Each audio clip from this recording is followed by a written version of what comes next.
రాష్ట్ర అధ్యక్షుడి నియామకం ఆలస్యం అవుతుండటంతో బీజేపీలో అనిశ్చితి నెలకొంది. పార్టీలో గతంలో మాదిరిగా ఊపు లేకుండా పోయింది. ఈ మధ్య ఆ పార్టీలో చేరిన కార్యక్రమాలు విజయవంతం కాకపోవడం చర్చనీయాంశంగా మారింది. బీజేపీ స్టేట్ పార్టీలో గతంలో ఉన్న జోష్ ఇప్పుడు కనిపించడం లేదనే చర్చ జరుగుతోంది. పార్లమెంటు ఎన్నికల్లో బీజేపీ 8 ఎంపీ సీట్లను 35% ఓట్లతో గెలిచింది. కిషన్ రెడ్డి, బండి సంజయ్ కేంద్ర మంత్రులయ్యారు. ఆ తర్వాత వీరిద్దరూ ఢిల్లీకే పరిమితమయ్యారు. మిగతా ఎంపీలు ఈటెల, అరవింద్, డీకే అరుణ, రఘునందన్ సైలెంట్ మోడ్లోకి వెళ్లారు. దీంతో పార్టీ యాక్టివిటీ పూర్తిగా తగ్గిపోయింది. క్యాడర్లో ఉత్సాహం కనిపించడం లేదు. ఈ మధ్య బీజేపీ చేపట్టిన చాలా కార్యక్రమాలు అనుకున్నంత సక్సెస్ అవ్వలేదు. రైతు రుణమాఫీ అంశం బీజేపీ పార్టీ ఆఫీస్కి పరిమితమైంది.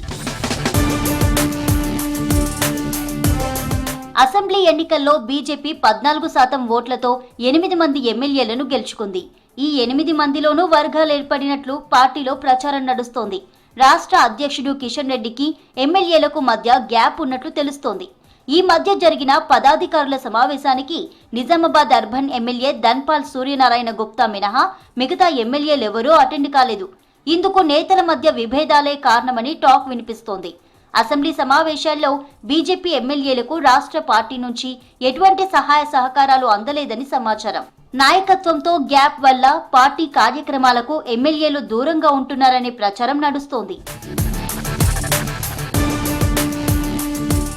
బీఆర్ఎస్ ప్రభుత్వం గత 10 ఏళ్లలో తీసుకున్న నిర్ణయాలపై, కాంగ్రెస్ ఎన్నికల హామీలపై బీజేపీ ఈ మధ్య చేపట్టిన కార్యక్రమాలు సక్సెస్ కాకపోవడంతో క్యాడర్ నైరాశ్యం అలుముకుంది. మొక్కుబడిగా కార్యక్రమాలు చేస్తున్నారనే విమర్శలున్నాయి.